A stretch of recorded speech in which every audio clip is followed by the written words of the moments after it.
पिछले वीडियो में अपन ने देखा खंडित श्रेणी में किस प्रकार से अपन ग्रुपिंग करते हैं, उस पर आधारित प्रश्न को देखिए। इस प्रश्न में 230 विद्यार्थियों के कॉलर का माप दिया गया है और उसमें यह कहा गया है बहुलक कॉलर का माप कैलकुलेट कीजिए, यानी मोड का निर्धारण अपने को करना है। सबसे पहले अपना जो प्रश्न है वो इस प्रकार से प्रश्न दिया हुआ है और उसके साथ फ्रीक्वेंसी दी हुई है। कॉलर साइज को अपन x कहेंगे और आवर्ती जो आपकी दे रखी है वह आपकी फ्रीक्वेंसी हो जाएगी। जैसा मैंने आपको यह कहा था कि इस फ्रीक्वेंसी की ओर एक नजर दौड़ाएं कि कौन सा मेथड अपन इसमें काम में लेंगे। तो फ्रीक्वेंसी को देखिए, 7 है, 14 है, 30 है, फिर 28 है, फिर 35 है, 34 है, 16, 14, 36 और 16। मीन्स यहां तक आपकी आवृत्ति बढ़ती हुई है, फिर आवृत्ति घट गई, फिर बढ़ गई, फिर घट गई, फिर बढ़ गई। अगर इस प्रकार का कोई आवर्ती बंटन होगा वह आपका अनियमित आवर्ती बंटन कहलाता है। मीन्स आवर्ती बंटन जो है वो आपका अनियमित आवर्ती बंटन है और इस आवर्ती बंटन के लिए जिस रीति को काम में लेंगे वह आपका ग्रुपिंग मेथड अर्थात समूहन रीति काम में ली जाएगी। तो इस प्रश्न में समूहन रीति काम में लेंगे। मैंने आपको समूहन रीति के लिए जो अभी इससे पहले वाले पार्ट में बताया था कि जो भी प्रश्न में जो है उसके अपन 6 कॉलम में विभाजित कर लेंगे, उसके बाद अधिकतम आवर्ती का निर्धारण करेंगे। तो 6 कॉलम में आप किस प्रकार से विभाजन करेंगे उसको देखिए। कॉलम नंबर प्रथम में जो आवर्ती प्रश्न में दे रखी होगी उसको एज इट इज लिखा जाएगा। कॉलम नंबर 2 और कॉलम नंबर 3 में दो फ्रीक्वेंसी का योग करेंगे। मैं इसके ऊपर लिख देता हूं आपकी सुविधा के लिए। और अगले जो 3 कॉलम है 4, 5 और 6 में 3 आवर्ती का योग करेंगे, इसके ऊपर लिख दिया। अब आपको आसानी से समझ में आने लायक होगा कि कॉलम नंबर 2 में 7 और 14 दोनों को यदि अपन प्लस करते हैं तो 21 होता है, 30 और 28 58, फिर उसके बाद देखिए 69, उसके बाद आप देखिए 30 और उसके बाद देखिए 52। अगले वाले कॉलम में एक आवर्ती को छोड़ करके दो आवर्ती का योग करना है। मीन्स ये 7 आवर्ती को छोड़ दिया, इसके आगे वाली दोनों आवर्ती को अपन ने लिया, इसमें इसके आगे आने वाले दोनों आवर्ती को लिया, इसके आगे दोनों आवर्ती जो है वो इस प्रकार से लेंगे, इसके आगे जो आवर्ती है और जहां पीछे अगर एक आवर्ती आती है उसको छोड़ दिया जाता है। फिर अगला कॉलम में ले लीजिए, 3 आवर्ती का योग करिए और इन 3 आवर्ती को लिख लीजिए। 3 आवर्ती का योग करिए और इसको लिख लीजिए। फिर 3 आवर्ती का जो योग आएगा वो आएगा, ये आ गया। फिर प्रथम आवर्ती को छोड़ दीजिए और 3 आवर्ती का योग कीजिए, तो यह योग इस प्रकार से आपका आएगा।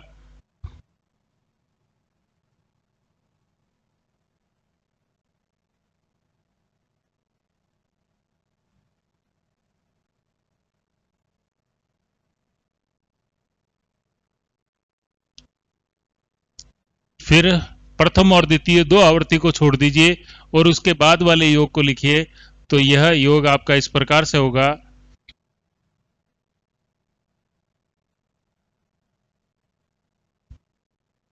और जहां पीछे 2 छूट गई उसको अपन छोड़ देते हैं। फिर अगला पार्ट आपका आता है एनालिटिकल टेबल अपन किस प्रकार से बनाएंगे, अधिकतम आवर्ती का निर्धारण किस प्रकार से करेंगे। इसके लिए अपन टेलीबार लगाएंगे और फिर इन टेलीबार का योग करके अधिकतम आवर्ती का निर्धारण कर लेंगे। इसके लिए मैंने आपको प्रोसीजर ये बताया था कि आप फ्रीक्वेंसी वाले कॉलम में जहां अधिकतम आवर्ती है वहां आप उसको अंडरलाइन कीजिए।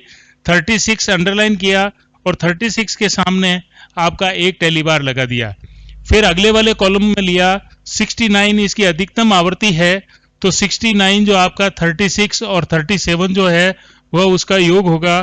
फिर उसके बाद जो आवर्ती होगी वह 63 है, 63 में 35 और 36 इन दोनों का योग है।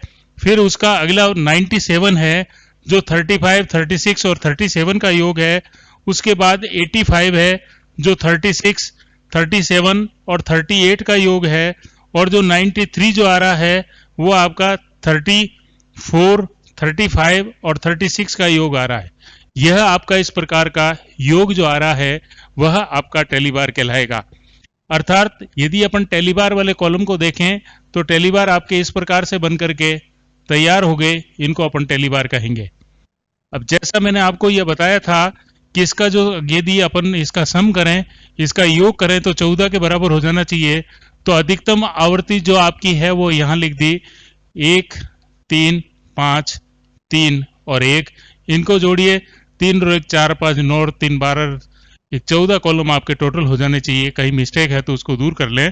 तो इस प्रकार से आपके जो कॉलम होंगे उनको अपन जो देखेंगे ये आपके 14 इसका योग हो गया। अब अधिकतम आवृत्ति जो है वह आपकी 5 है। अधिकतम आवृत्ति 5 यहां लिख देंगे और इस 5 आवृत्ति का जो मूल्य होगा वह आपका 36 आता है और यही आपका मोड होगा 36। तो मोड इज इक्वल टू 36। यदि अपन इंस्पेक्शन मेथड से देखें तो अधिकतम आवृत्ति जो आपकी 36 ये है, ये मोड होना चाहिए। जबकि समूहन रीति के द्वारा जब अपने देखा तो मोड आपका बदल करके 36 हो गया। ऐसा इसलिए हुआ कि मोड के ऊपर जो आवृत्ति अधिकतम आवृत्ति है उसके निकटवर्ती आवृत्ति कितनी है उसका इफेक्ट भी इसके ऊपर आता है। तो अगर 36 को देखा जाए तो इसकी निकटतम आवृत्ति मीन्स इसके पहले वाली आवृत्ति और बाद वाले आवृत्ति का योग कर लीजिए। इस मैक्सिमम में पहले वाली और बाद वाली आवृत्ति का योग कर लीजिए। जिसका योग अधिकतम होगा वही आपका मोड होता है।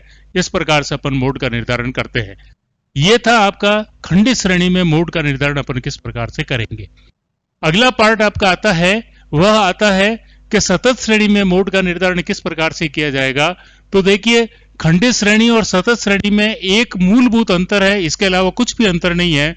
उसमें भी आपके दो ही मेथड काम में लिए जाते हैं, एक इंस्पेक्शन मेथड और दूसरा ग्रुपिंग मेथड। जब आप ग्रुपिंग मेथड काम में लेंगे तो देखिए खंडित श्रेणी में यहाँ एक पद मूल्य होता है अर्थात पूर्णांक आता है। और यदि सतत श्रेणी आती है तो इस सतत श्रेणी में क्या आएगा, यहाँ ग्रुप आएगा और उस ग्रुप में से वह ग्रुप आपका बहुलक वर्ग कहलाएगा। और इस बहुलक वर्ग में से वास्तव में बहुलक का निर्धारण किस प्रकार से किया जाएगा उसके लिए एक फॉर्मूला होता है जिसको देखेंगे। तो अगला पार्ट आपका होता है सतत श्रेणी में बहुलक का निर्धारण अपन किस प्रकार से करेंगे। तो सतत श्रेणी जो आपका ग्रुप सीरीज जो कहलाती है उसमें आपका निर्धारण किस प्रकार से किया जाएगा उसको देखिए।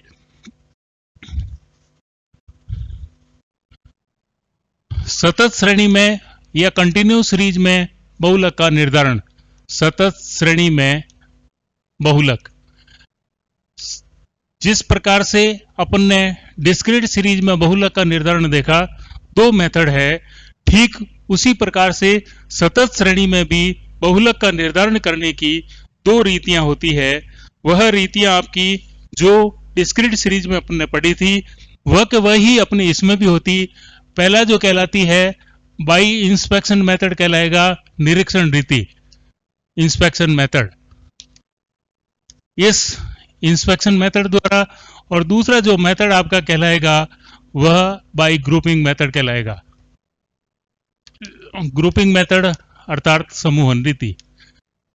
इंस्पेक्शन मेथड के द्वारा अपन बहुलक का निर्धारण किस प्रकार से करेंगे, जब आवर्ती बंटन आपका नियमित होता है और उस नियमित आवर्ती बंटन के आधार पर जिसकी आवर्ती सर्वाधिक होगी वही आपका सतत श्रेणी में बहुलक वर्ग आ जाएगा। मींस सतत श्रेणी में जो निर्धारित होगा इंस्पेक्शन मेथड से वह आपका मॉडल ग्रुप आएगा। क्या आएगा, मॉडल ग्रुप। और उस मॉडल ग्रुप में से वास्तव में मोड कौन सा होगा उसका निर्धारण करने के लिए अपने पास एक फॉर्मूला आएगा। तो वह फॉर्मूला आपका क्या होगा, उस फॉर्मूले को देखिए कि मोड अपन किस प्रकार से कैलकुलेट करेंगे। मोड कैलकुलेशन करने का जो तरीका होगा वह होगा Z is equal to L plus F0 plus F0 ये F1 माइनस F0 और फिर नीचे जो है 2f1 minus f0 minus f2 into आई। ये एक फॉर्मूला है जो मॉडल ग्रुप ज्ञात करने के बाद में वास्तव में इस मॉडल ग्रुप में से कौन सा मोड होगा उसका निर्धारण किया जाएगा। तो अपने पास सतत श्रेणी में कैलकुलेट करने के दो तरीके हैं, एक इंस्पेक्शन मेथड है और ग्रुपिंग मेथड है।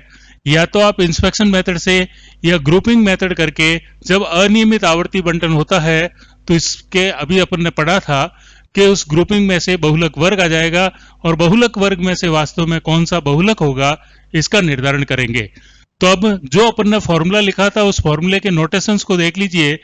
जेड मीन्स आप जो बहुलक कैलकुलेट कर रहे हैं उसको कहते हैं, एल मीन्स बहुलक वर्ग की निचली सीमा, बहुलक वर्ग की निचली सीमा क्या होगी उसको अपन देखेंगे, निचली सीमा। और अपने पास तीन नोटेशन और आए हैं, एक नोटेशन F1 आया, एक F0 आया और एक F2 आया और I आया। I जो होता है वो है बहुलक वर्ग का वर्गांतर, बहुलक वर्ग का वर्गांतर यानी क्लास इंटरवल कितना होगा उसको प्रदर्शित करता है। अब अपने पास तीन पॉइंट और आ गए, एक F0 आ गया, एक F1 आ गया, एक F2 आ गया, ये तीन बिंदु आ गए। अब तीन आवर्ती कौन सी लेंगे? F1 का मतलब होता है बहुलक वर्ग की आवर्ती, यानी जो आपका बहुलक वर्ग है उस वर्ग की आवर्ती क्या होगी, बहुलक वर्ग की आवर्ती। F0 जो होगा बहुलक वर्ग से पहले वाले वर्ग की आवर्ती, बहुलक वर्ग से पहले वाले वर्ग की आवर्ती। और F2 जो होगा बहुलक वर्ग के बाद वाले वर्ग की आवर्ती। मीन्स इस नोटेशन को समझिए, सतत श्रेणी में बहुलक कैलकुलेट करने के दो तरीके, इंस्पेक्शन मेथड और ग्रुपिंग मेथड। इसको करने के बाद मॉडल ग्रुप कैलकुलेट हो जाएगा और मॉडल ग्रुप में से वास्तव में मोड कौन सा होगा इसका निर्धारण करने के लिए एक फॉर्मूला लगाना पड़ेगा और वह फॉर्मूला आपका Z is equal to L plus F1 minus F0 upon 2F1 minus F0 minus F2 into i. इसके नोटेशन, Z का मतलब बहुलक, lower limit of modal group, F1 modal group की फ्रीक्वेंसी, F0 मॉडल वर्ग से बाद वाले वर्ग की आवर्ती और F2 मॉडल वर्ग के बाद वाले वर्ग की आवर्ती, F0 पहले वाले वर्ग की आवर्ती। इस प्रकार से अपन इस फॉर्मूले के द्वारा मोड को कैलकुलेट करेंगे। अब एक पॉइंट और आता है, अगर मान लीजिए मोड कैलकुलेट करें और जो मोड हो इस मॉडल ग्रुप के बाहर चला जाए तो उस कंडीशन में अपन क्या करेंगे उसको देखिए। यदि मोड का मान मॉडल ग्रुप के सीमाओं के बाहर आ जाए तब अपन किस प्रकार से निर्धारण करेंगे उसको देखिए। तो इसको निर्धारण करने का जो तरीका है वही तरीका है जो प्रथम सूत्र का था, यानी इस प्रथम सूत्र में केवल एक चेंजेज होगा, वह केवल इतना सा चेंजेज होगा, इसके अलावा किसी प्रकार का कोई सा भी चेंजेज नहीं होगा। यदि बहुलक का मान बहुलक वर्ग की सीमाओं के बाहर जाता है तब इस वैकल्पिक सूत्र को काम में लिया जाता है, यह वैकल्पिक सूत्र कहलाता है। अर्थात प्रथम सूत्र द्वारा यदि अपन मोड का कैलकुलेशन करें और वह मोड का मान या तो लोअर लिमिट से नीचे चला जाए या अपर लिमिट से बाहर चला जाए, ऐसा उस कंडीशन में होता है जब बहुलक वर्ग से पहले वाले वर्ग की आवर्ती या बहुलक वर्ग के बाद वाले वर्ग की आवर्ती यदि अधिकतम होती है तब यह बहुलक का मान बहुलक वर्ग की सीमाओं के बाहर जाएगा। यह आपका वैकल्पिक सूत्र होगा और इस पर आधारित कुछ क्वेश्चन है जो अपन नेक्स्ट वीडियो में देखेंगे। Thank you.